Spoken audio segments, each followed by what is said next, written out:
नमस्कार. दैनिक कोकणसाद आणि कोकणसाद लाईव्ह या दोघांच्या माध्यमातून आपण कोकणामध्ये एक नवं अभियान सुरू केलंय. कोकणसादच्या माध्यमातून आपण आतापर्यंत अनेक उपक्रम राबवले आहेत आणि असाच एक आपण उपक्रम घेऊन आलोय. कोकणातील जे साहित्य रत्न आहेत, तर जागर साहित्य कोकणातील साहित्य रत्नांचं हे आपण सदर चालवतोय आणि आज याचं तिसरं पुष्प आहे. या तिसऱ्या पुष्पामध्ये सिंधुदुर्ग जिल्ह्यातील एक दिग्गज आणि नामवंत अशा प्रकारचे जे साहित्य रत्न आहे माझ्या समवेत आता उपस्थित आहेत. डॉक्टर गोविंद काजरेकर आणि ज्यांची आपण पहिल्या पुष्पामध्ये मुलाखत घेतलेली होती ते प्रवीण बांदेकर सर सुद्धा या ठिकाणी उपस्थित आहेत. आज आम्ही दोघं मिळून काजरेकर सरांची या ठिकाणी ही मुलाखत घेणार आहोत. खरं तर कोकणामध्ये ज्यावेळी जागर साहित्य रत्नांचं हे अभियान सुरू झालं आणि या प्लॅटफॉर्मवरून कोकणातच नव्हे तर संपूर्ण जगभरात ज्यावेळी कोकणातील जे साहित्यिक आहेत आणि या कोकणातील साहित्यिकांनी खऱ्या अर्थाने जे साहित्य क्षेत्रामध्ये योगदान दिलेलं आहे ते ज्यावेळी या प्लॅटफॉर्मवरून जगभरात पोहोचले गेलं त्याला भरभरून प्रतिसाद मिळाला आणि या तिसऱ्या पुष्पामध्ये आपण एक नवीन या ठिकाणी हे पुष्प आमच्या दर्शकांसमोर नेतोय आणि या पुष्पामध्ये आमच्या समवेत आहेत काजरेकर सर आणि काजरेकर सरांसाठी सगळ्यात महत्वाचा जो टास्क आहे तो आपण या ठिकाणी या मुलाखतीमध्ये आपण घेणार आहोत. डॉक्टर गोविंद काजरेकर हे खरं तर बांद्यामध्ये आपलं गोगटेवाड कॉलेज आहे आणि या कॉलेजचे प्राचार्य म्हणून काम करतायत. गेली 25 वर्षाहून अधिक काळ साहित्य क्षेत्रामध्ये त्यांनी या ठिकाणी योगदान दिलेलं आहे आणि त्यांची जी सुरुवात झाली तर आपण पाहू शकतो उरल्या सुरल्या जगण्याचं रिमिक्स या काव्यसंग्रहापासून सुरुवात झाली. अनेक प्रकारचे काव्यसंग्रह या ठिकाणी त्यांनी साहित्य क्षेत्रामध्ये दिलेले आहेत. डॉक्टर बहिणाबाई चौधरी हा मानाचा पुरस्कार सुद्धा त्यांना मिळालेला आहे आणि त्यांच्याशी आपण थेट संवाद साधणार आहोत. सर नमस्कार. नमस्कार. तुम्ही आजवर कविता समीक्षा लोकसाहित्याचे संशोधन संपादन पाठ्यपुस्तक अभ्यास मंडळासाठी लेखन केलेलं आहे. एवढंच नाही तर विद्यापीठामध्ये सुद्धा आज PhD होते आणि स्वतः तुम्ही डॉक्टरेट साहित्य क्षेत्रामध्येच डॉक्टर राजन गवस जे आपले साहित्यिक आहेत त्यांच्या कथात्मक साहित्यावर PhD मिळवलेली होती आणि तिथून सुरुवात आपण या सगळ्या साहित्य क्षेत्रामध्ये एक दर्जेदार लिखाण सुद्धा काव्य क्षेत्रामधून केलेलं आहात. तर ह्या सगळ्या गोष्टीकडे तुम्ही ज्यावेळी ओळख होता विविध स्वरूपाचं लेखन करत होता तर तुमच्या कौटुंबिक पार्श्वभूमीविषयी तुम्ही काय सांगाल आणि सगळ्यात महत्वाचं म्हणजे ग्रामीण कृषी परंपरेची पार्श्वभूमी जी आहे ती या संपूर्ण समग्र तुमच्या लेखनामध्ये आढळून येते कारण या स्पेसिफिक क्षेत्राकडे जे कृषी संस्कृती आहे यावर आपण फार भर दिलेला होता. काय सांगाल कशा पद्धतीने ही सगळी वाटचाल आपली आणि सुरुवात झाली? नमस्कार. माझा जन्म एका गावातल्या शेतकरी कुटुंबामध्ये झाला आणि आईवडील शेतकरी होते. आमची शेती होती, शेतीवरच उपजीविका होती. माझी आधीची भावंड जी होती ती शाळा शिकून नोकरीला मुंबईला गेली आणि त्यानेही आमच्या कुटुंबाला खूप हातभार लावला. पण मी इथे संपूर्णतः माझं आयुष्य हे एका खेडेगावात गेलं आणि शेती संस्कृतीचे जे काही संस्कार होते ते माझ्या व्यक्तिमत्वावर होत गेले. मला लहानपणापासून कविता आणि मराठी भाषा यांचा खूप ओढा होता. लहानपणी सुद्धा ज्या 3री-4थीत असलेल्या कविता आजही मला पाठ असलेल्या दिसतील आणि पाठांतर करणं आणि वाचन करणं ह्या गोष्टी माझ्या व्यक्तिमत्वात होत्या. हळूहळू त्याचा विकास होत गेला. माझं प्राथमिक शिक्षण उच्च माध्यमिक पर्यंत शिक्षण तळवडे या गावात गेलं आणि त्यानंतर मी पंचम खेमराज महाविद्यालय इथे उच्च शिक्षणासाठी प्रवेश घेतला. तिथे वसंत सावंत नावाचे एक ख्यातनाम कवी मराठीतले ते आम्हाला शिक्षक म्हणून लाभले आणि त्यानंतर संपूर्णतः माझं आयुष्य बदलत गेलं. म्हणजे एक भाषेकडे पाहण्याचा दृष्टिकोन खरं सांगायचं तर 12वीच्या वर्गामध्ये काही एक कारणामुळे 1 वर्ष फुकट गेलं पण त्यानंतर त्या ग्रंथालयाशी तळवड्यातल्या जोडलो गेलो आणि कथा सरित सागरापासूनचे अनेक ग्रंथ फडके खांडेकरांच्या कादंबऱ्या जे मिळेल ते वाचत जायचो आणि त्यामुळे एक विशिष्ट प्रकारची लेखनाची आवड निर्माण झाली, वाचनाची आवड निर्माण झाली आणि वसंत सावंत यांच्या प्रभावातून आपणही कवी व्हावं, आपणही लेखक व्हावं अशी एक उर्मी मनात दाटत गेली. पुढच्या काळामध्ये आम्हाला नोकरीला लागल्यानंतर प्रवीण बांदेकर, अजय कांडर, वीरधवल परब, अनिल धाकू कांबळी वगैरे ह्यासारखे अनेक मित्र मिळत गेले आणि त्याच्यातून कवितेची एक पक्की जाणीव मनात होत गेली आणि त्याचा एक खूप फायदा पुढच्या प्रवासासाठी झाला. समीक्षेकडे नंतर मी वळलो, ते PhDच्या अनुषंगाने वळलो आणि मग समीक्षेतही आपण काहीतरी करावं म्हणून एक 2-3 पुस्तकं समीक्षेची माझ्याकडे लिहिली गेली, 2 प्रसिद्ध झाली आणि हा सगळा प्रवास आमच्या मित्रांच्या सहकार्याने, वसंत सावंत सारखे कवी, आणि ह्याला आमच्या घरात कोणत्याही प्रकारची वाङ्मयीन परंपरा नाही, पण दशावतार, भजन यांची प्रचंड आवड होती. आम्ही कीर्तनाला जायचो, त्यावेळी घरात TV नव्हता आणि या सगळ्यातून मनावर जे संस्कार होत गेले ते संत साहित्याचेही होत गेले आणि मग आधुनिक कवितेचेही हे प्रभाव मनावर पडत गेले आणि तसं एक व्यक्तिमत्व आमचं घडत गेलं. नक्कीच सर, ज्या पद्धतीने आपण सांगितलात की या क्षेत्राकडे कसे वळलात, कशा पद्धतीने तुमची एंट्री झाली, तर या सगळ्या घडामोडींवर आपण सविस्तर चर्चा करणार आहोत. या ठिकाणी बांदेकर सर आहेत, ज्यांच्या समवेत आपण या क्षेत्रामध्ये बरीच वर्ष वावरत आहात आणि योगदान सुद्धा दिलेले आहे. मी एकच प्रश्न सुरुवातीचा विचारतो की आपण जे आपलं लेखन आहे ते काव्यातून सुरू केलात, कवितेमधून सुरू केलात, या सगळ्या गोष्टींकडे आपण जे कवितेकडे वळलात ते कशा पद्धतीने आपण वळलात? तर मगाशी आता मी तुम्हाला म्हटलं की कवी होण्याची एक उर्मी वसंत सावंत यांच्यामुळे मिळाली. म्हणजे जसं दिव्याने दिवा पेटावा तसं आमच्यातही एक कवित्व निर्माण झालं. म्हणजे जन्माने आम्ही काही कवी नव्हतो, पण कवीची एक प्रचंड अशी उर्मी होती कविता लिहिण्याची. त्याच्यातून आम्ही रोज काहीतरी लिहू लागलो, एकमेकांना दाखवू लागलो. माझा पहिला कविता संग्रह उरल्या सुरल्या जगण्याचे रिमिक्स हा 2010 मध्ये आला. त्याला एक 4 राज्यस्तरीय पुरस्कार प्राप्त झाले आणि त्यावेळी जे त्या काळातलं एक समकालीन वास्तव होतं, सामाजिक बदल होत होते, नुकतं जागतिकीकरण येत होतं आणि त्याच्यातून ते खेड्यांपर्यंत पोचत होतं. TV सारख्या किंवा संगणकासारख्या गोष्टी आम्हाला परिचित येत होत्या आणि त्याच्यातून काय झालं की एक नवी प्रतिमा सृष्टी मिळाली. एका बाजूला आम्ही ग्रामीण भागाशी जोडले गेलेलो होतो, त्यामुळे त्या संग्रहामध्ये आंब्यावर पडणारे रोग, तुडतुडे, भुरी रोग यासारख्या रोगांच्या प्रतिमाही आल्या आणि नवे संगणकाच्याही प्रतिमा आल्या आणि असं करत एक समाजाकडे पाहण्याची जी प्रगतिशील दृष्टी होती ती आम्हाला आमच्या चर्चामधून म्हणा किंवा एकूणच वाचनातून म्हणा, आणि आम्ही कुठल्याही रूढ पद्धतीची कविता लिहायची नाही असं एक हे घेऊन जे काही असेल त्या पद्धतीने आमच्या कविता येत गेल्या. त्यामुळे आम्ही जरी बांदेकर सर, मी किंवा वीरधवल परब हे समकालीन लेखक असलो तरी आमच्या प्रत्येकाच्या कवितेत काहीतरी वेगळेपण आहे आणि ते वेगळेपण येण्यासाठी आम्ही स्वतंत्र असे बांदेकर सरांनी एकदा उजेडाचे अंकुर आसपास नावाचं एक संपादन केलेलं होतं आणि आमच्या 4-4 कविता युगांतरमध्ये छापून आणल्या होत्या.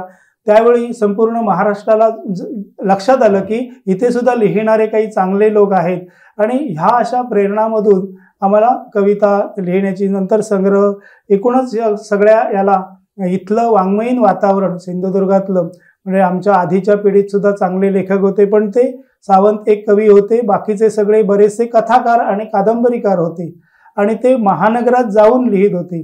तर आमच्या कवितेतून आलेला हा संपूर्ण कोकणाचा किंवा गावाचा जो परिसर येतो तो आम्हाला गाव जसं दिसलं किंवा गावातल्या काही विसंगती असतील, जागतिकीकरणाच्या आक्रमणातून आलेल्या काही नवे बदल असतील, तर या सगळ्या बदलांना सामोरं जात जात आमची कविता आम्ही लिहिली. संबंध, सामाजिक संबंध विखुरले जात होते.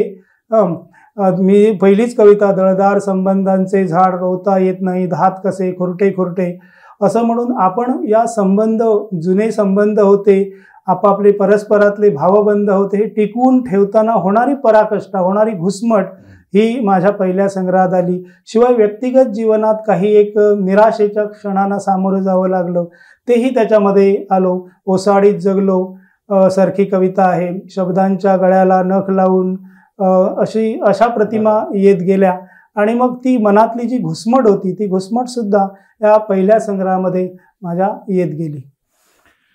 ठीक आहे गोविंदराव, तुम्ही जे काही सांगितलं की कोणत्याही प्रकारची त्याची साहित्यिक परंपरा नसताना सुद्धा तुम्ही कवितेकडे ओढले गेलात आणि तिथून पुढे तुमची जी काही वाटचाल होत गेली ती, त्याला मी साक्षीदार आहेच अर्थातच, की फक्त कवी असणं नव्हे तर त्याच्याबरोबर तुमच्या व्यक्तिमत्वाला जे काही अनेक पैलू पडत गेले. म्हणजे आज तुम्ही एका प्राचार्यासारख्या एक अतिशय ज्याला आपण काय म्हणतो की समाजामध्ये प्रतिष्ठित तर आहेच, पण त्याचबरोबर अतिशय महत्वाच्या अशा पदावर काम करत आहात. जबाबदारी. त्याच्यानंतर आपण बघितलं की विद्यापीठीय स्तरावर सुद्धा अभ्यास मंडळ असेल किंवा MPSC सारख्यासाठी प्रश्नपत्रिका काढणं असेल, अशा अनेक ठिकाणी महत्वाच्या ठिकाणी तुम्ही कामं करत आहात. तर मला असं म्हणायचंय की बऱ्याच वेळा असं दिसतं आपल्याला की एखादा सर्जनशील लेखक किंवा कवी कलावंत जो असतो तर त्याची बऱ्याच वेळा अशा पद्धतीने ही जी काही प्रशासकीय कामं आहेत ती करत असताना त्याची सर्जनशीलता कुठेतरी मारली जाते, किंवा बऱ्याच वेळा असं होतं की सुरुवात दमदारपणे त्याने केलेली असते आणि नंतर मग ते टिकून राहत नाही. तुमच्या बाबतीमध्ये असं काही झालंय का, असे काही अनुभव आलेत का की आपली सगळी जी काही क्रिएटिव्हिटी आहे तर ती मारली जाईल असं काही वातावरण आजूबाजूला जे आहे त्याचा तुमच्यावर परिणाम झालाय किंवा तुम्हाला त्याच्यामुळे काही त्रास झालाय, तोटा झालाय, असं काही आहे का? तसं बघायला गेलं तर प्रशासकीय व्यवहार असतात हे अत्यंत काटेकोर आणि वस्तुनिष्ठपणे करायचे असतात. त्याला शासकीय नियम असतात, आपण अडकतो त्याच्यामध्ये आणि ही गोष्ट खरी आहे की आपल्यावर त्याचा थोडासा परिणाम होतो. आणि पण तसं जर म्हटलं तर काही लोक आता विठ्ठल वाघांसारखे लोक किंवा बाबर नावाचे एक समीक्षक आहे श्रीकांत देशमुख, हे प्रशासनात राहून सुद्धा त्यांनी विश्वास पाटील आहे, त्यांनी उत्तम प्रकारची कविता किंवा उत्तम प्रकारचं साहित्य दिलेलं आहे. या दोन गोष्टीमध्ये गल्लत करता कामा नये किंवा दोघांचे परिणाम एकमेकांच्या मनावर जर करून घ्यायचे नाही, तसं जर ठरवलं तर तो भाग आपल्याला तिथे करता येईल. माझी पहिलंच वर्ष आहे हे प्रशासकीय ह्याच्यामध्ये, थोडीशी दमछाक होते, पण कोणी काही समीक्षा लिहून द्यायला सांगितली किंवा कविता लिहून द्यायला सांगितल्या किंवा लिहिण्याची प्रक्रियेत सातत्याने राहावं लागतं आणि ती आपली महत्वाची गरज आहे. म्हणजे प्रशासन वगैरे ह्या गोष्टी आहेतच, परंतु साहित्य निर्मिती ही आपली अधिक काळ टिकून राहील तसा थोडाफार हे होतो, म्हणजे प्रभाव होतो इकडचा तिकडचा, पण साहित्यासाठीच आपण सातत्याने काम करणं ही महत्वाची गरज आहे. आणि सामाजिक बदल हो न हो पण आपण सतत घाव घालत राहणं, जसं अण्णाभाऊ साठे म्हणाले की ह्या परिवर्तनासाठी, सामाजिक समतेसाठी किंवा एकूणच या समाजातल्या विसंगतीवर बोट ठेवणं हे लेखकाचं पहिलं कर्तव्य असतं आणि त्याच्यात त्यांनी निर्भीडपणे काम केलं पाहिजे. प्रशासकीय व्यवहार असतील तरी त्यामध्ये थोडासा त्या बाजूला ठेवून आपण निर्भीडपणे समाजासाठी आणि एकूण हे काम करावं असं माझं मत आहे. ठीक. उरल्या सुरल्या जगण्याचं मिक्स हा तुमचा पहिला कविता संग्रह, हो, की ज्या संग्रहाने तुम्हाला एक कवी म्हणून मराठी साहित्यामध्ये एक नाव मिळवून दिलं, तुमचं एक स्थान निश्चित केलं. त्याच्यानंतर आपण बघितलं की मधल्या एक 10-15 वर्षाच्या एक गॅप म्हणून त्याच्यानंतर सुन्नतेचे सर्ग हा तुमचा दुसरा महत्वाचा संग्रह आलेला आहे आणि त्याने सुद्धा काही चांगले महत्वाचे पुरस्कार मिळवून एक दमदार अशी सुरुवात केलेली आहे. साधारणपणे असं दिसतं की पहिल्या कविता संग्रहामध्ये आपण बऱ्याच वेळा लिहिणारे लोक जे असतो ते आपल्या व्यक्तिगत अशा काही भावभावना असतील, आपले अनुभव असतील, आपल्या आसपासचं सगळं खेड्यापाड्यातलं वर्तमान असेल, वास्तव असेल, हे बऱ्याच वेळा आपल्या पहिल्या म्हणजे एक प्रकारचं कवीचं आत्मचरित्र असतं. त्याच्यामध्ये नंतर हळूहळू आपली वाढ होत जाते, आपण प्रगल्भ होत जातो, आपल्या सामाजिक जाणीवा विकसित होतात, आपली राजकीय भूमिका निश्चित होते आणि त्याच्यामुळे नंतरचा जो संग्रह असतो त्याच्यामध्ये हे असे अनेक पैलू आपल्याला दिसतात. तुमच्या बाबतीमध्ये सोय झालेला आहे. सुन्नतेचं सर्ग हे जे शीर्षक आहे ते सुद्धा आपल्याला दाखवते की आपण सुन्न होऊन जावं, बधीर होऊन जावं, बथोड होऊन जावं, अशा प्रकारचं वातावरण आजूबाजूला आहे आणि अशा अवस्थेमध्ये सुद्धा कवी काहीतरी सांगू पाहतोय, काहीतरी लिहू पाहतोय. कदाचित तो ते अरण्य रुदन असू शकेल, त्याचा काही उपयोगही होणार नाही, पण तरी सुद्धा आपण बोलत राहतो. एक कवी कलावंत म्हणून आपण ती आपली जबाबदारी समजतो आणि अशा पद्धतीने तुम्ही या कवितेमध्ये लिहिलेले आहात. तर एकूणच हे जे काही आपल्या आसपासचं वर्तमान आहे ते आणि तुमच्या कवितेमध्ये येणारं हे सगळं वास्तव आहे, तर त्याच्या अनुषंगाने थोडंसं आमच्या श्रोत्यांना, आमच्या वाचकांना जाणवलं. बरोबर आहे. सुन्नतेचे सर्ग हा माझा कविता संग्रह 2022 मध्ये प्रसिद्ध झाला. तब्बल 12 वर्षानंतर तो संग्रह आला. सुन्नतेचे सर्ग हे शीर्षक मला आणीबाणीवर लिहिलेल्या चित्र्यांच्या कवितेत सापडलं. म्हणजे बहिऱ्यामुख्यांची दिंडी नावाची दिलीप चित्र्यांची कविता आहे. त्यामध्ये लेखक कवींच्या ओठावर आहेत सुन्नतेचे सर्ग वगैरे अशा ओळी आहेत. आणि मला ते म्हटलं हे आजच्या काळाचंही चित्रण आहे, कारण साधारणतः 2012-14 नंतर भारतामध्येच एकूणच जे सामाजिक वास्तव अगदी गावागावापर्यंत शहरापासून जे बदलत गेलो, त्याच्यातून लोक इतके हतबल होत राहिलेत किंवा जी काही नवी धोरणं राबवलीच गेलीत, त्याच्यातून त्या सगळ्या राजकीय वास्तवाचा जो इतका विचित्र परिणाम आपल्या लोकमानसावर समाज जीवनावर जाणवू लागला, तर त्याच्यातून ते सगळं संचित त्याच्यातलं येत गेलं. त्याच्यातलं आशय विश्व बघितलं तर ह्या समकाळातल्या हे 10 वर्षातलं हे वास्तवाचं चित्र आहे. मग त्याच्यातून बोलणेच गरजेचे असण्याच्या काळातील जे ती पहिली कविता आहे. आणि सगळेजण कसं मुकेपण घेऊन वावरत आहेत किंवा कोणीतरी कोणाची तरी भलामण करते आहे, पण एकूण जे काही समाजाचा तोटा होतो आहे किंवा जे काही विपरीत वास्तव आहे, भ्रामक भ्रामक राष्ट्रवाद उभे केले जातात आणि त्याच्यातून लोकांची छळवणूक होते आहे, अशा सगळ्या हिंसेचे किंवा पानसरे अण्णांसारख्या माणसांवर एक मी कविता लिहिलेली आहे, पानसरे हा शब्द वगैरे. तर अशा घटना घडल्या की त्याच्यातून संवेदनशील माणसाला एक प्रचंड हादरे बसावेत आणि मग सर्वसामान्य माणूस कसा त्यापासून बधीर होत चाललेला आहे, तो याविषयी वाच्यता करत नाही, अशा मुकेपणाविषयी ती कविता आहे. किंवा कोविडच्या काळात शेवटच्या कविता कोविडच्या काळामधल्या कविता आहेत की मी लिहिलंय की मी पाहतो भाकरीवर रक्त सांडलेले, म्हणजे रेल्वेच्या ट्रॅकवरून जाताना काही माणसं चिरडली गेली, त्यांच्या भाकऱ्या चिरडल्या गेल्या, त्याच्यावर ते रक्त सांडलं. ही एक अशी प्रचंड विपरीत परिस्थिती जी सतत मला अस्वस्थ करत होती, त्यातून हे संवेदन निर्माण होत गेलं. किंवा माकडताप सारखी साधी घटना होती, मी त्यात लिहिलं आहे की माणसांनी माकडे मारले की माकडांनी माणसे मारली, सरकार याचा काही शोध घेता येत नाही, असं एक पाशवीपण आपल्या अवतीभोवती जे दिसू लागलेलं होतं. म्हणून आधीच्या संग्रहात मी जो अंतर्मुख होतो, आपण म्हणालात ते बरोबर आहे, आधीच्या संग्रहात आपण आत्मनिष्ठ जाणीवांशी खेळत खेळत कविता लिहित असतो, पण नंतर मात्र ही आत्मनिष्ठता आपल्याला पुढच्या प्रवासाला पुरत नसते. आपण बहिर्निष्ठ झाल्याशिवाय किंवा समाज वाचल्याशिवाय, माणसं वाचल्याशिवाय आपल्याला गत्यंतर नसतं.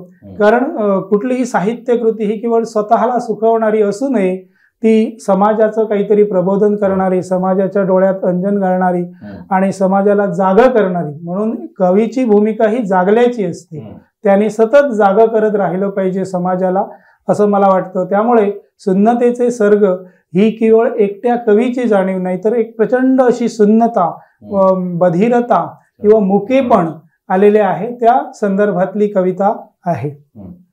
बरोबर आहे. आणि एकूणच तुमच्या दोन्ही कविता संग्रहामध्ये आपल्याला दिसतं की तुम्ही जे काही वास्तव मांडताय तर त्याच्या मुळाशी कोकण आहे, किंवा एकूणच आपल्या सगळ्यांच्या, म्हणजे तुझ्या काय किंवा माझ्या काय, आपल्या सगळ्यांच्या भावजीवनाचा एक अतिशय महत्वाचा अविभाज्य असा भाग म्हणजे हा कोकण आहे.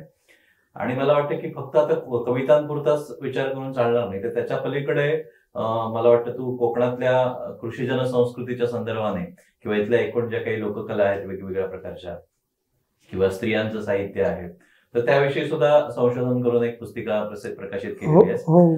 तर त्याच्यामधून सुद्धा अनेक पद्धतीने कोकणातल्या रूढी परंपरांविषयी, कोकणातल्या म्हणी असतील मालवणी बोलीमधल्या, किंवा आणखी काही आपल्याकडची वैशिष्ट्ये, अशा प्रकारची जी सांस्कृतिक वैशिष्ट्य म्हणूया, तर त्याच्याविषयी सुद्धा लिहिलं गेलेलं आहे. आणि कवितेचंच एक विस्तारलेलं गद्यरूप म्हणून आपण त्याच्याकडे बघू शकतो. तर त्या पुस्तिकेविषयी थोडस काय सांगता येईल? मी कोकणातली कृषी संस्कृती आणि लोकगीत असा एक प्रकल्प घेतला होता. आणि तो मी का घेतला तर तो मी UGC युनिव्हर्सिटी ग्रँड कमिशन कडून तो प्रकल्प आम्हाला संशोधन प्रकल्प म्हणून मंजूर झाला होता. पण नंतर माझ्या असं लक्षात आलं की आपण लहानपणापासून या संस्कृतीमध्ये जगत आहोत. म्हणजे अगदी नाचणे कापून आणले, त्याचं पहिल्या भाकऱ्या बांधल्या तरी आमची आई वगैरे काय करायची, ही एक भाकरी नेऊन तिकडे शेतातल्या पशुपक्ष्यांना घाल किंवा तिथल्या देवाला ठेव. म्हणजे देवाला ठेव म्हणजे तिथल्या पशुपक्ष्यांना, कारण आपण जंगलातून घेऊन येतो तितकं आपण त्यांना दिलं पाहिजे किंवा त्यांचं संवर्धन आपण. कृतज्ञता ही कृषी संस्कृतीतली एक फार महत्वाची जाणीव आम्हाला लहानपणापासूनच झाली होती. आम्ही चरवण विधी घालत असू, हे सगळ्या विधींचं आणि एक गावराटीचं निरीक्षण करणं हे माझा एक लहानपणापासूनचा छंद होता. देवदेवस्की असेल, ही पाषाणं, तिथे एक विराचा चाळा वगैरे असतो, त्याचं काय काम, मी ते सगळं विचारून घेत असे. मग ते लोक सांगायचे की शिकार करायला जाताना त्याला हे करावं लागतं, ती शिकारीची देवता आहे, पातोळी नावाची एक शिकारीची देवता आहे. आपल्या ह्या सगळ्या गावामध्ये शिकार केली की ती देवळाच्या बाजूला आणून कापून देवाला नैवेद्य दाखवून मग गावाला. म्हणजे वनसंस्कृती आणि आधुनिक संस्कृती याचे संदर्भ अजूनही आपल्याकडे असलेले दिसतात. गावोगावच्या देवळात गेलो आपण तर तिथल्या मातीच्या मूर्त्यांना सातेरीची रूपं किंवा वगैरे देवता मानून त्यांची मंदिरं केलेली आपण गावात दिसतात. ह्या सगळ्या संस्कृतीचा एक लहानपणापासूनचा किंवा पुरुषांची टिपरी गीतं आम्ही खेळत असू त्याचं एक आकर्षण होतं. मग ही गीतं मी हळूहळू संकलित करत गेलो आणि नंतर लोकसाहित्य हा एक विषय आम्हाला विद्यापीठामध्ये होता. त्यातूनही ह्या जाणीवा रमेश कुबल सारखे लोकसाहित्याचे अभ्यासक ते आम्हाला ते आदिवासींच्या अभ्यासापासून सगळं सांगत असत. त्यांची ही एक प्रेरणा होती आणि त्यांनी सुद्धा फार महत्त्वाचं असं लोकसाहित्यातलं संकलन केलेलं आहे. तसं मला वाटलं की हे संकलन करावं, याच्याबरोबर बोली भाषा जी आपली मालवणी आहे तर त्याचा शोध घेण्याचा मी प्रयत्न केला. ती कशी कशी बांदा दोडामार्ग इथपासून ती देवगडपर्यंत राजापूरपर्यंत कशी कशी बदलत जाते, तर त्याचाही मला तिथे त्या अनुषंगाने थोडा अभ्यास करता आला. आणि ही संस्कृती ही जगलेली संस्कृती आम्ही होती, त्यामुळे त्याच्याशी अधिक आत्मीयता. इथली लोकदैवत, पशुपक्षी, लोकसंकेत जे असतील ते, म्हणजे असे अनेक मला लोकसाहित्याचे अभ्यासक विश्वनाथ शिंदे म्हणाले की तुम्ही जे लोकसंकेत मांडले ते आम्हाला अद्यापही माहीत नव्हते. म्हणजे अजूनही आपण म्हणतो की म्हाळ असले, ती श्राद्ध असली की सगळी पितरं येऊन त्या शेवग्याच्या झाडावर बसतात म्हणून शेवग्याची भाजी खाऊ नये, असे अनेक प्रकारचे लोकसंकेत तिथे असलेले दिसतात. किंवा आपल्याला कावळ्या शिवला किंवा तर आपण काय करायचं, ह्या अशा बऱ्याचशा आपल्याकडच्या संस्कृतीतल्या ज्या रूढी परंपरा आहेत, मर्तिक विधीला ज्या ज्या गोष्टी करायच्या त्या अन्य शुभ कार्यात करू नये अशा प्रकारचं हे आहे. म्हणजे साधी रांगोळी सुद्धा मर्तिकाला शेण सारवलं तर त्याच्यावर रांगोळी घालू नये, एरवी रांगोळी घातल्याशिवाय शेण सारवलं ताबडतोब रांगोळी घालावी, असे हे संकेत शुभाशुभाच्या संदर्भातले. तिथला निसर्ग, आणखी एकूणच या संपूर्ण वनसंस्कृतीत आपल्याकडे धालो नावाचा एक कार्यक्रम होतो. हा धालो हा वनदेवतेचा म्हणजे तुळशीचंच पूजन असतं आणि तुळशीचं पूजन करून मान भरून त्या सगळ्या स्त्रिया गातात. त्यांना एक मुक्त असं स्वातंत्र्य तो उत्सव देतो आणि त्या सुहासिनी सौभाग्यवती स्त्रिया सगळ्या त्या एकत्र जमतात, गाणी गातात आणि आपल्या देवतेची, वनदेवतेची सगळी गाणी गाऊन त्यांचा एक करमणुकीचा सुना महिन्यामध्ये जो ह्याचा महिना असतो त्या महिन्यामध्ये हे गोमंतका आणि गोमंतकाच्या सीमेवरचे सगळे सण उत्सव, मला देवराठीतल्या काही गोष्टी, 12-5 म्हणजे काय, हे अनेकांना ज्या माहीत नाहीत त्या गोष्टी मी त्या पुस्तकात घेण्याचे प्रयत्न करून इथल्या एका संस्कृतीचं एक शब्दांकन व्हावं अशी माझी इच्छा होती. अर्थात त्याच्यातही अनेक अपूर्णता आहे, ती पुढच्या आवृत्तीत मी आणखी भर घालून ते पूर्ण करण्याचा प्रयत्न करेन. नक्कीच सर, म्हणजे खरं तर सरांनी अतिशय एक सुंदर प्रश्न विचारला आणि आपण आज तेच करतोय. कोकणातील जे साहित्य आहे आणि साहित्य रत्न ते पुढे आणतो आणि कोकणची संस्कृती, रूढी, चालीरीती, परंपरा हे सगळं आपण या पुस्तकात मांडलेलं आहे. या आपल्या काव्यसंग्रहामध्ये आपण सगळं मांडलेलं आहे. कारण हे खरं तर प्रत्येक आपल्या इथल्या वाचकाने पुस्तक वाचलं पाहिजे. कारण आज शहरातील लोकांना आपल्या कोकणची ओढ आणि इथली सगळी जी चालीरीती आहे, संस्कृती आहेत, आणि जे सरांनी सांगितलं म्हणजे इथल्या फुगडीपासून ते अगदी काव्यापर्यंत, म्हणजे सगळ्या ज्या आपल्या लग्न समारंभात ओव्या म्हटल्या जातात, तर हे सगळं आज लोकांना आणि आपल्या युवा यंग जनरेशनला हे सगळं अगदी शहरातल्या लोकांना गावातलं गाव पण पाहिजे, आणि ते तुम्ही सगळं देताय. आपण सगळं मांडलेलं आहे पुस्तकात आणि त्याचा अगदी डीप अभ्यास केलेला आहे. माझा पुढचा एकच प्रश्न आहे सर, खरं तर आज हे सगळं या म्हणजे आधुनिक युगामध्ये हरवत चाललंय, बरोबर, ते टिकवायचं असेल तर नेमकं काय केलं पाहिजे? यासाठी एक साहित्यिक म्हणून आपण त्या सगळ्या गोष्टीकडे कसं पाहताय, आणि इथल्या कोकणी जनतेने आणि संपूर्ण या अगदी दिग्गज क्षेत्रामध्ये असलेल्या मान्यवरांनी काय याच्यासाठी वेगळं असं पण जपलं पाहिजे? खरंच की मी त्या पुस्तकामध्ये जी लोकगीतं संकलित केलेली आहे त्याच्यात माझं असं लक्षात आलं की त्याच्यात समुद्राचे उल्लेख आहेत. म्हणजे आपल्या संपूर्ण या प्रदेशाला समुद्राची किनारपट्टी लाभलेली आहे. म्हणजे लग्नगीतं जी आहेत ती लग्नगीतं हळद लावताना जी गातात ती याच पण समुद्रा सागरा मोतिया पिकली आगरा मोतिया पोळ्यानी शेसवो भरा, असं म्हणजे समुद्रात ही समुद्राची श्रीमंती. म्हणजे आम्ही नंतर विचार करताना असं लक्षात आलं की बांदेकर सरांनी समुद्र या संपूर्ण याच्यामधून अतिशय नेमकेपणाने आणला, पण कित्येक वर्ष आधी, कित्येक पिढ्या आधी ह्या अशिक्षित स्त्रियांनी या समुद्राची प्रतीकं घेऊन, समुद्राची श्रीमंती घेऊन आपल्या लोकगीतामध्ये त्यांना संदर्भ दिले. आता तुम्ही म्हणता तसं हे टिकवून ठेवणं हे आपल्या पिढीची एक जबाबदारी आहे. म्हणून त्याचं एक शब्दांकन करणं, सतत त्याचं संकलन करणं आणि त्या संदर्भातले ग्रंथ तयार करणं आणि नव्या पिढीला ओळख होण्यासाठी त्या परंपरा टिकवून ठेवणं. म्हणजे ह्यांच्या गावात सुद्धा बांद्यामध्ये टिपरी गीतानी ते शिमग्याच्या ह्याच्यात गीतं, खेळ गीतं आहेत ती पुरुषांची, ती गात आणि त्याच्यात बघितलं तर सावंतवाडी संस्थानाच्या संदर्भापासून आपल्याकडे जे व्यापारी येत होते त्या व्यापाऱ्यांचे संदर्भ सुद्धा आहेत. म्हणजे असं इतकं समृद्ध असं ते लेखन आहे. तर मी ती पराकाष्ठा करून ते लेखन मिळवण्याचा प्रयत्न केला.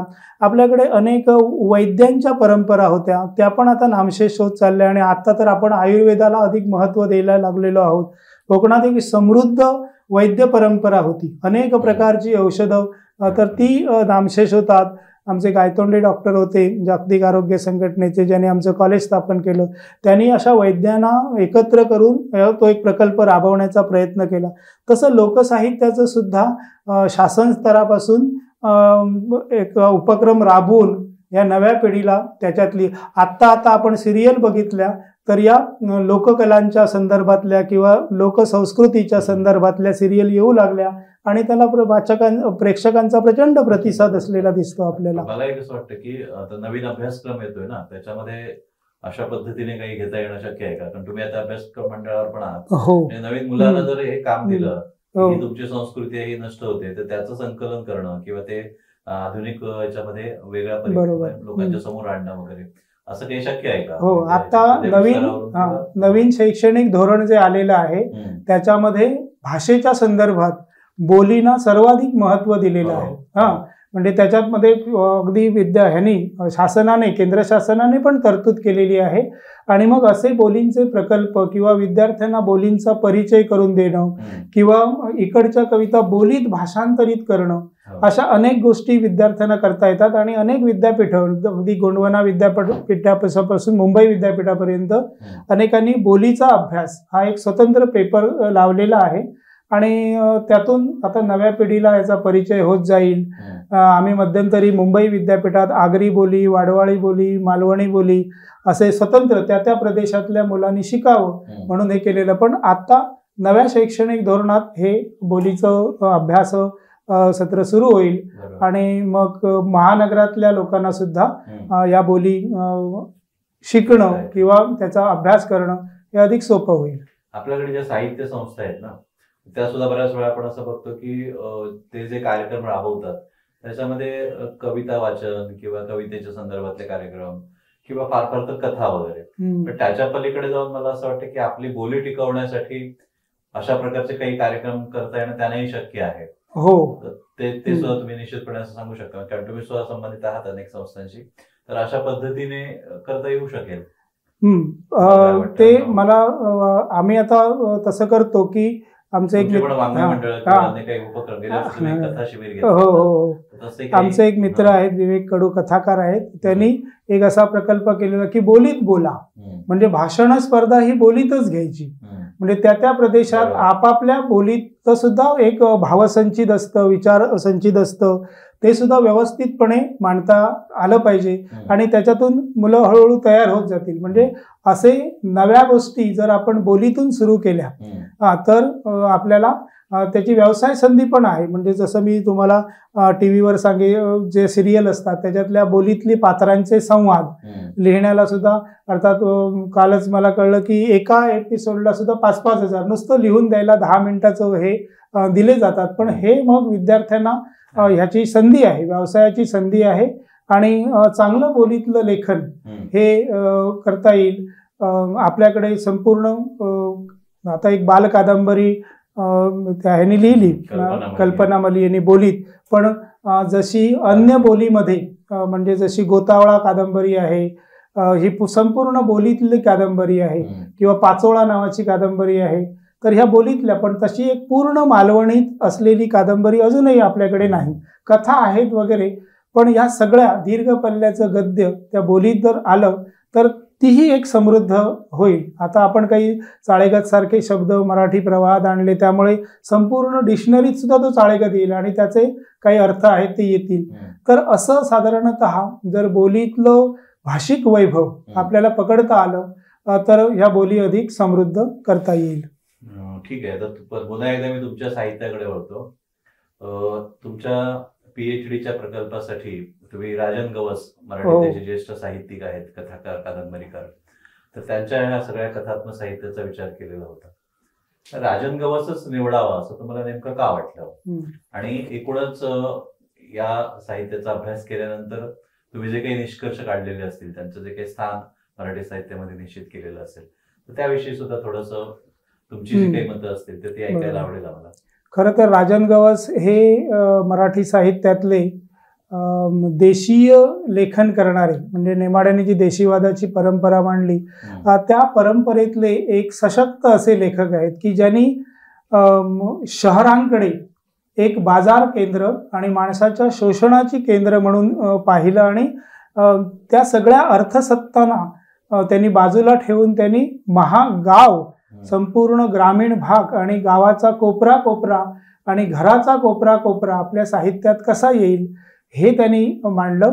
आणि त्यामुळे एक संस्कृतीनिष्ठ लेखक म्हणून मी त्यांच्या साहित्याकडे वळलो. खरं तर मला वसंत सावंतांच्या कवितेवरच PhD करायची होती, पण मला तसे मार्गदर्शक काही सापडले नाहीत त्या काळामध्ये. मग मला गवस सरांच्यावर म्हटलं एक हे करूया. आणि गवस सरांनी एकूणच जी आपल्याकडे उपेक्षितांची परंपरा आहे, तर उपेक्षितांच्या पलीकडचं जे जीवन होतं, म्हणजे ते जोगते आणि देवदासी ह्यांचे संदर्भ त्यांच्या समग्र साहित्यामधून सातत्याने येत गेले.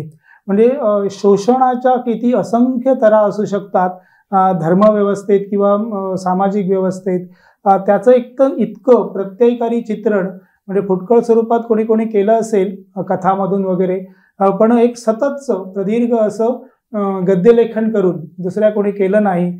तर म्हटलं त्याच्यावर संशोधन करून त्याला अधिक उजेडात आणणं हे आपलं काम आहे, अशा एका नैतिक जबाबदारीतून. आणि मग मी ते संपूर्ण देशीवादी जाणीवेतून हे लेखन कसं घडलं आणि राजकारण किंवा एकूणच जातव्यवस्था यांचे प्रभाव किंवा समाजातल्या छोट्या छोट्या अधिसत्ता ज्या आहेत त्या अधिसत्ता आपल्या ज्ञानपरंपरांना कशा खुंटीत करीत आहेत, त्या सगळ्याचं चित्रण त्यांनी केलेलं आहे. त्यामुळे त्यांचं लेखन म्हणजे शेवटची कादंबरी मला घेता आली नाही त्यांची, कारण तोपर्यंत अभ्यास संपलेला होता बळीचा, पण त्या आधीच्या कथासंग्रह आणि त्यांचं कादंबरी लेखन हे मी यामध्ये संशोधनासाठी घेतलेलं होतं. पण तुमचं आता हे संशोधन जरी कथा आणि कादंबऱ्याच्या संदर्भात असलं तरी मला वाटतं की तुम्ही जी समीक्षा लिहिलेली आहे ती बरीचशी कवितांविषयी आहे हो. आणि त्याचं एक तुमचं पुस्तक पण निघालेलं आहे. होय होय. हे कसं काय? मुळात सांगतो काय, कवितेचीच आवड आहे आणि नाईलाजाने तुम्ही कादंबरीकडे वळलात. कदाचित त्या प्रबंधामधून दडपलेल्या भावना होत्या. मला कवितेचा अभ्यास करायचा होता आणि माझा पिंड हा मूलतः कवीचा असल्यामुळे मला काय झालं की कवितेवरच मला लिहायचं, म्हणून मी तुमच्या सगळ्या समकालीन कवींच्यावर लिहिलं आणि अन्य काही महत्वाचे महाराष्ट्रातले कवी किंवा 90 नंतरच्या बदललेल्या जाणीवांच्या कवितेच्या संदर्भात मी त्या समकालीन मराठी कविता सांस्कृतिक परिप्रेक्ष्य या अनुषंगाने मी लिहिलेला आहे. तर कविता हा एक माझा प्राण आहे. त्याच्यामुळे आजही कधी कविता नाही लिहिली तरी काहीतरी चुकल्यासारखं वाटतं. त्याच्यामुळे कविता आणि कवितेची समीक्षा, आणि तसं बघायला गेलं तर मी MA ला मुंबई विद्यापीठात शिकत असताना वसंत सावंत, वसंत पाटणकर, आणखी डहाके सर, वसंत आबाजी डहाके यांचा प्रभाव होता. आता डहाके सरांनी समीक्षाही लिहिली आणि कविता पण लिहिल्या. तर अशा पद्धतीने माझा पिंड घडत गेला की समीक्षा सुद्धा करायची, कविता लिहायच्या, आणि कादंबरीचा अभ्यास असला तरी कादंबरीच्या संदर्भातलं लेखन होतं थोडंफार, पण अधिक लेखन हे कवितेच्या संदर्भातच घडत जातं. पण आजकाल जे आपण बघितलं तर ज्या पद्धतीने हे सगळं वास्तव बदलत आहे ते कवितेमधून आपण नाही आणू शकत. म्हणजे किती जरी मोठा प्रतिभावंत कवी असला तरी सुद्धा काळाचा वेग एवढा वाढलेला आहे आणि ज्या वेगाने सगळं घडत जाते आसपासचं सगळं किंवा बिघडत जातंय म्हणूया, तर ते कवितेमधून आणण्यापेक्षा बरेच लोक आता गद्याकडे वळताना दिसतात. म्हणजे अगदी माझ्या सकट अनेक मराठीतले कवी आपण बघतोय की ते कादंबरीकडे वळलेले आहेत. मग हे असं तुमच्याही कधी मनात आलंय का की आपण सुद्धा काहीतरी कवितेच्या ऐवजी गद्य लेखन करावं, कथा लिहाव्यात किंवा कादंबरी लिहावी, किंवा खरोखरच फक्त मी कविताच लिहून हे सगळं आणू शकतो असा आत्मविश्वास आहे का? नाही, इतकं काही ढसाळांसारखी आपल्याकडे प्रतिभा नाही जी नामदेव ढसाळांकडे होती. म्हणजे त्यांनी कादंबरी लिहिली नाही, पण त्यांनी कादंबऱ्या लिहिल्या. पण हाडके आडावाळा एक कादंबरी आहे त्यांची, पण तेवढ्या प्रचंड अशी प्रतिभा आपल्याकडे नाही. पण असं सतत वाटत राहतं की आपण इथलं कोकणातलं सांस्कृतिक संचित येईल असं गद्य किंवा एक बदललेलं वास्तव यावं अशी एक आपण कादंबरी वगैरे लिहावी. मी एक आडमेळी म्हणजे सतत येणारी आपल्याकडे संकट असा एक शब्द घेऊन एक 60-10 पानं लिहिण्याचा प्रयत्न पण केला, पण तो तसाच राहिला. तर म्हणजे एकूणच राजकारण, ही पर्यावरणाची संकट, ह्याच्यातून आपल्यावर रोज काहीतरी नव्या समस्या उद्भवत आहेत. तर त्याच्यावर एक कादंबरी लिहावी असं माझ्या डोक्यात होतं. पण कादंबरी लेखनाला खूप श्रम करावे लागतात, खूप एक ऊर्जा आपल्याकडे असावी लागते. त्या मानाने कविता लिहिणं सोपं असतं थोडंसं. कादंबरीकार जेवढे कष्ट घेतो तेवढे कष्ट आपल्याला, म्हणजे बाकीची व्यवधानं असतात. मी तसा थोडा शेतकरी पण आहे, म्हणजे वडिलार्जित कौटुंबाची शेती आहे ती सुद्धा सांभाळावी म्हणून बराचसा वेळ तिकडे पण जातो. तर हे एक आपली एक परंपरा टिकून, आपली शेती टिकली तर आपली संस्कृती टिकेल. नाहीतर आपण म्हणू की शेती करायची नाही आणि नुसती शेती संस्कृती टिकवायची, तर हे आपल्याला शक्य नसतं. त्याच्यामुळे ह्या 60 मारीत ह्या सगळ्या गोष्टी आपल्याला काही वेळा करता येत नाहीत. आपल्याला सुद्धा माहिती आहे की एकदा जयंत पवार पण म्हणाले होते की गद्य लेखकाला किंवा नाटककाराला जगाचे इतके ताप सहन करावे लागतात की आपल्याला आजारी पडायला होतं. म्हणजे असे रोग सुद्धा जडतात, कारण ह्या सगळ्या जगाचं हे सगळं काही तापदायक आहे, ते लेखकाला स्वतःच्या डोक्यावर घेऊन उभं राहावं लागतं. तर अशा क्षमता भविष्य काळात एखाद दुसरी कादंबरी लिहून होईल कदाचित माझ्याकडून, अशी आपण आशा बाळगूया. एक कथा मी लिहिली होती, एक न्हानू नावाचं एक व्यक्तिचित्र, ते एका वैनतेयमध्ये आपण संपादित करीत असलेल्या याच्यामध्ये छापलं गेलं. पण सातत्याने प्रयत्न केले तर एखादी कादंबरी होईल आणि भविष्यात तसं लिहिण्याचा प्रयत्न करील. नाटक वगैरे आहे का डोक्यात? दशावतारी नाटक जरी असलं तरी नाटक लिहिण्याला जे नाटकाच्या बाहेरचे लोक असतात त्यांना अनेक मर्यादा असतात. म्हणजे रंगमंचीय व्यवधानं जी असतात ती सतत त्या नाटकाच्या प्रक्रियेत असणाऱ्या लोकांनाच शक्य असतात. म्हणजे आमचे मित्र सिद्धार्थ तांबे यांनी जाता नाही जात नाटक लिहिलं. कितीतरी वर्ष ते आमच्याशी त्या नाटकावर चर्चा करत होते. आम्ही त्यांना म्हणत होतो की अरे हे नाटक नाही, पण जिद्दीने त्या माणसाने ते नाटक उभं केलं आणि ते नाटक रंगमंचावर आणलं आणि ते एक महत्त्वाचं नाटक ठरलं. दुर्दैवाने त्यांचा अंत झाला, नाही तर त्याने आणखी नाटकं लिहिली असती. पण नाटककाराकडे सुद्धा कादंबरीकारासारखा एक विशेष प्रकारचं पेशन्स आवश्यक असतो. त्याला एक वेगळ्या पद्धतीने त्या दृश्यमधून मांडावं लागतं आणि कादंबरीकारांना ह्या सगळी आव्हानं संकेतांची पेलून एक नवं वास्तव घडवावं लागतं. जसं बांदेकरांच्या कादंबऱ्यामधून जे आपण कॅमेऱ्यामधून सुद्धा कधी कधी दाखवू शकत नाही, अशी एक वास्तविकता त्यांच्या कादंबऱ्यातून येते. तर ते प्रत्येकाच्या प्रतिभेचा आणि याचा पण काय होतंय, एकेकाळी आपल्याकडे असं लक्षात येतं की काही वर्षापूर्वी जर आपण बघितलं तर मराठीमध्ये जे महत्वाचे कादंबरीकार आहेत, महत्वाचे नाटककार आहेत, महत्वाचे कथाकार आहेत, हे सगळे कोकणातले होते. आज असं का दिसत नाहीये? आज फक्त कवीच आहोत ना आपण, काही 4 लोकांचे नाव जर विचारले साधारण कवितेचे दिसत आहेत, पण असं एकही कथाकार दिसत नाहीये कोकणातला ह्या काळातला. नाटककार दिसत नाहीये. जयवंत दळवी सारखे वगैरे नाटककार याच कोकणामधले होते. मामा वगैरे कितीतरी नाटककार होते आपल्याकडचे. नांदुरकरांनी नाटकं लिहिली होती महत्वाची. असा एक दुष्काळाचा काळ येतो आपल्या याच्यामध्ये. त्याची कारण अशी झालेली आहेत की अलीकडे एक संपूर्ण या आधुनिक काळामध्ये नोकरी, व्यवसाय आणि एक अशी लागून राहिलेली असते की आपण खूप प्रतिष्ठित व्हावं, पैसा मिळवावा, गाडी असावी, बंगला असावा. ह्या सगळ्या ह्याच्यात पूर्वीचे लेखक होते ते आपण बघितलं की शिक्षक होते, हरिहर आठलेकर होते किंवा जयवंत दळवी वगैरे सुद्धा होते. ते मुंबईत गेले, सुखासीन थोडंसं त्यांचं हे झाल्यानंतर ते लिहू लागले. म्हणजे आधीपासून कर्णिक सुद्धा वसंत सावंत सरांबरोबरच होते, पण ते शिकायला, पण ते मुंबईत गेल्यानंतर ते चांगल्या प्रकारे लिहू लागले आणि ते लिहिताना पुन्हा ग्रामीण अवकाशावरच लिहू लागलेले दिसतात. म्हणजे आपल्या कर्णिकांचं बरंचसं लेखन. तर अलीकडच्या काळात ह्या सगळ्या बदललेल्या एक भोगवादच म्हणायला हवा, चंगळवाद. या चंगळवादामध्ये माणसाला शॉर्टकट हवे असतात. त्यामुळे ह्या सगळ्या ह्याच्यामध्ये नवी पिढी उतरताना आपल्याला फारशी दिसत नाही. तेवढे कष्ट, तेवढं हे लेखन करणं, त्याच्यासाठी घ्यावे लागणारे श्रम, म्हणजे लेखकाला छोट्या छोट्या चिटकोऱ्यावर सुद्धा लिहून ते बांधून ठेवावी लागतात. ह्या सगळ्या गोष्टी करत नंतर मग त्याची कथा होते, कादंबरी होते. असे श्रम करणे ह्या नव्या पिढीमध्ये फार कमी असल्यामुळे अशा प्रकारचं लेखन होताना दिसत नाही. म्हणजे कथाकार आपल्याकडे चित्रम कानोलकरांसारखं 18 दारिद्र्य होतं, पण अशी माणसं परिस्थितीशी झुंजत खाणावळ चालवणं, हे करणं, तो एक त्या पिढीचा ध्यास होता. कारण ही शिक्षणात आलेली पहिली पिढी होती. म्हणजे जी महानगरात आपण स्वातंत्र्य झाल्यानंतर खेडोपाडी शिक्षण पोहोचलं आणि त्या पहिल्या पिढीला जाणवलं की आपण हे लिहिल्याशिवाय पर्याय नाही आणि आपल्याकडे लिहिण्यासारखं प्रचंड असं हे आहे. इंग्रजीचा अभ्यास होता. तर अशा सगळ्यामुळे ते लेखक निष्ठेने सातत्याने लिहित होते. पण अलीकडच्या काळामध्ये मानसिकता बदलल्या.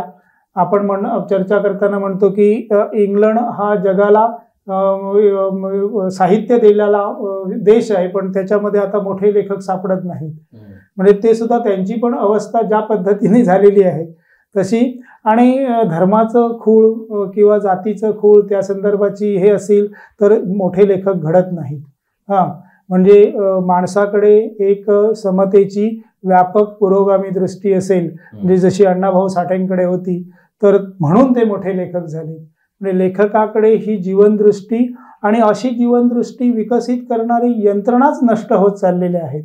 म्हणजे आपण म्हणतो की वैचारिकतेचा अस्त झाला, जुन्या सगळ्या जुनी जाणती सामाजिकतेचा, किंवा माणसं मारली गेली या सगळ्या याच्यामध्ये.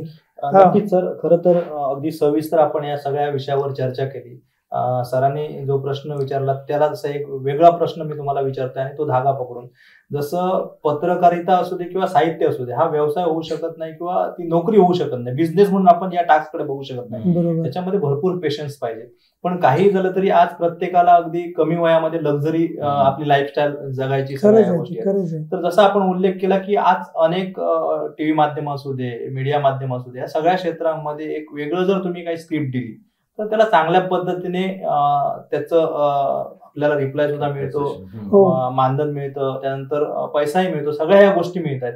तर अशा अगदी व्यावसायिक दृष्टिकोनातून या क्षेत्रांसाठी काही करता येईल का? कारण एक काळ असा होता की समाज प्रबोधन केंद्रबिंदू मानून पत्रकारिता असू दे किंवा साहित्य लिखाण असू दे हे सगळं होत होतं. पण आज काळ बदलला, परिस्थिती बदलते, इथलं सगळं समाजमन बदलते आणि त्या दृष्टीने आपल्याला व्यक्त व्हावं लागतं. बरोबर. काय नेमकं करता येईल या सगळ्या गोष्टीसाठी? काय झालं की आपण आपली जी शिक्षण व्यवस्था आहे, या शिक्षण व्यवस्थेत याची काही मुळं आहेत.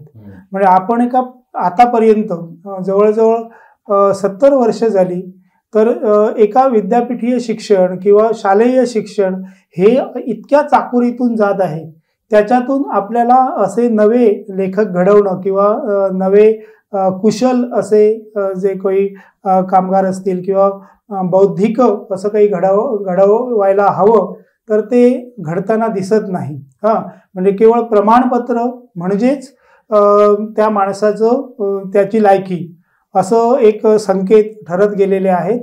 जर आपण ही व्यवस्था बदलायची ठरवली तरी म्हणजे आता नवीन शैक्षणिक धोरण आलं त्याच्यात सुद्धा फारसं काही हे नाही. तो सुद्धा एक कारखान्याचाच भाग आहे. तुम्ही असं हे करा आणि तेवढे मार्क मिळवा, त्याला काही अर्थ नाही. म्हणजे आपण किती त्या विषयाचं कौतुक केलं तरी त्याच्यातून सुद्धा काही बदलून असे नव्या गोष्टी घडतील. तर ही मूलतः शिक्षण पद्धती आमूलाग्र बदल करायला हवेत. म्हणजे आपल्याकडे कितीतरी देशीय ज्ञानाच्या परंपरा होत्या, त्या परंपरा पुढे विकसितच झाल्या नाहीत. मगाशी मी फक्त औषधाची सांगितली. कुठल्याही खिळ्याशिवाय जोडणारी सुताराची जी कला होती, अख्खं घर ते कुठल्याही खिळा न वापरता सुद्धा ते अख्खं मजबूत वाऱ्या पावसात उभं राहणारं छप्पर तयार करत होते. ह्या सगळ्या परंपरा या नव्या आधुनिकतेने किंवा आधुनिक यांनी हे झाल्यात, तर त्या पुन्हा पुनरुज्जीवित करायच्या असतील तर आपल्याला शिक्षण व्यवस्थेवर घाव घालून ज्याला काही लिहिण्या वाचण्याचं शिक्षण मिळालं आणि की तो त्याला स्वातंत्र्य दिलं तर तो काहीतरी नवं घडवण्याचा प्रयत्न करेल. आपल्याकडे कौशल्य आणि प्रतिभा यांना वाव देणारं शिक्षण नाही. म्हणजे फक्त काय म्हणता येईल की वाईट शब्दात म्हणायचं तर लेखकाला कवी होण्याची, कादंबरीकार होण्याची एक खाज असते म्हणून तो लिहित असतो. पण ही गोष्ट खरी आहे की तसं घडवणाऱ्या गोष्टी, तसं वातावरण आपल्याकडे नाही. या पारंपरिक शिक्षण व्यवस्थेत किंवा नवे सगळे बदल केलेले आहेत व्यावसायिक शिक्षणाचे, तर त्याच्यातूनही घडण्याच्या शक्यता नाहीत, कारण मुलाला स्वातंत्र्य नाही. खऱ्या अर्थाने सरकारने, राज्य सरकारने या गोष्टीकडे अगदी डोळसपणे बघितलं पाहिजे. जर या क्षेत्राकडे लक्ष दिलं आणि चांगल्या पद्धतीने पुढे करिअर घडवण्याच्या जर संधी आल्या तर अनेक नवसाहित्यिक अधिक जोमाने याकडे वळतील आणि निश्चित आपल्या जागर साहित्याचा या माध्यमातून आपण ते मांडत राहू वेळोवेळी. सगळ्यात महत्वाचा आता अगदी आपल्या मुलाखतीचा शेवटचा भाग आणि बहुतांश आपण चर्चा केलेली आहे, पण वेळेचं बंधन असल्यामुळे कुठेतरी आपल्याला थांबावं लागतं. हे सगळं जरी असलं तरी आपण एक नवा आशावाद सगळ्यांना दाखवताय, सगळ्या साहित्य क्षेत्रासाठी दाखवताय. आणि ह्या सगळ्या गोष्टी करत असताना सुद्धा जसं सरांनी सांगितलं की आज प्राचार्य पदाची एवढी मोठी आपण जबाबदारी सांभाळत असताना सुद्धा जे मूळ तुमचं गाभा जो आहे, कारण साहित्य लेखन, काव्यलेखन ह्या सगळ्या गोष्टीकडे समीक्षा, सगळ्या गोष्टींचं वाचन करून हे सगळं करणं, याच्यामध्ये जो आपण एक तुमच्यातील जो साहित्यिक आहे या सगळ्या प्रशासकीय जबाबदारीतून सुद्धा साहित्यिक जपण्याचं काम हे आपण तितक्या जबाबदारीने पुढे नेत आहात. हे सगळं करत असताना भविष्यातील आपला टास्क कोणता, आपला लेखनाचा पुढचा संकल्प काय काय नक्की आपल्या दर्शकांसाठी आपण सांगा. तशी एखादी कादंबरी लिहून पाहण्याचा हे आहे, जसं घर बांधून पाहावं, लग्न करून पाहावं, तसं कादंबरी लिहून पाहावी असा एक संकल्प बऱ्याच दिवसात आहे. तो मी हळूहळू पूर्ण करीन असं वाटतं. होईल एक 100-1 पानाची कादंबरी सुद्धा माझ्याकडून लिहून होईल. आणि बाकी समीक्षा लेखन करणं आणि कविता लिहिणं या 2 गोष्टी तर याच्यामध्ये आहेत. तसा एखादा प्रकल्प मला अजूनही सांस्कृतिक अंगाने म्हणजे मला गावगाड्याचं समाज सांस्कृतिक अंगाने एक जे काही संचित आहे त्याचा अभ्यास करण्याचा माझा प्रयत्न आहे. तसा एक प्रकल्प मी दिला होता पण तो काही मंजूर झाला नाही. पण एकूणच म्हणजे आपल्याकडे एक छोटं गाव म्हटलं तरी एक धनगराचं घर असेल, 2 त्यांची घरं असतील तर त्यांची भाषा वेगळी असते. आपल्याकडे सुतार लोहार ह्यांची सुद्धा भाषा वेगळी असते. असं एक भाषिक अंगाने आणि मग त्याच्यातूनही कितीतरी शब्द येतात. म्हणजे काल आम्ही कोल्हापूर विद्यापीठात शिवाजी विद्यापीठात चर्चा करताना श्रीम माट्यांच्या एका लेखाचा उल्लेख केला. ठिय्या देणे म्हणजे ठिय्या हे सुताराच्या याच्यामधलं शब्द आहे. तो आंदोलनासाठी वापरला गेला.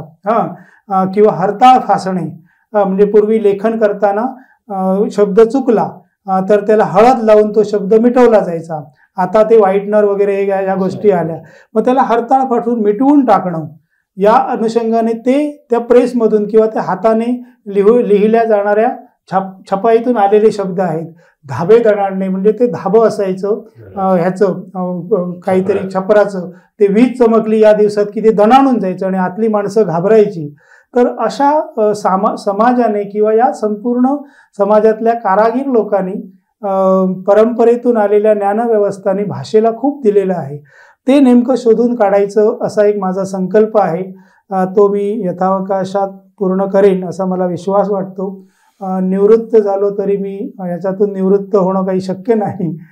तर असा एक पुढचा काही प्रकल्प आहेत. नक्कीच सर, त्यासाठी तुम्हाला अगदी मनापासून शुभेच्छा. धन्यवाद.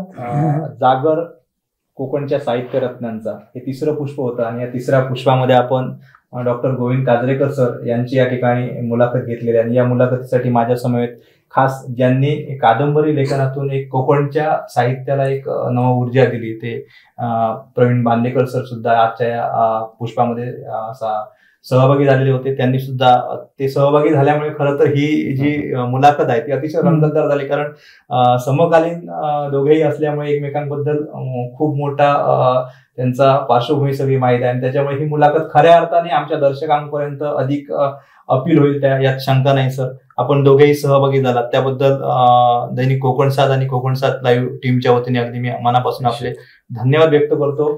आणि आमच्या दर्शकांना एवढंच सांगतो की जागर साहित्य रत्नांचं हे जे आम्ही सदर आमच्या संपूर्ण कोकणवासियांसाठी आणलेलं आहे, कोकणातील जे साहित्य आहे त्यासाठी हा एक वेगळा जागर समाज माध्यमातून एक वेगळ्या प्लॅटफॉर्मवर लोकल पासून ते ग्लोबल पर्यंत पोहोचवण्याचा आम्ही प्रयत्न करतोय आणि त्याला भरभरून प्रतिसाद मिळतोय. निश्चित इथलं जे साहित्य आहे, ती साहित्य परंपरा आहे ती अधिक वृद्धिंगत व्हावी हाच या मागचा उद्देश आहे. आम्ही यापुढेही नवीन आमच्या पुष्पांमध्ये आपल्या कोकणातील दिग्गज साहित्यिक या ठिकाणी आपल्या समोर आणणारच आहोत आणि हे अभियान यापुढेही अशाच पद्धतीने चालू राहील. तुर्तास तेच थांबतोय. धन्यवाद.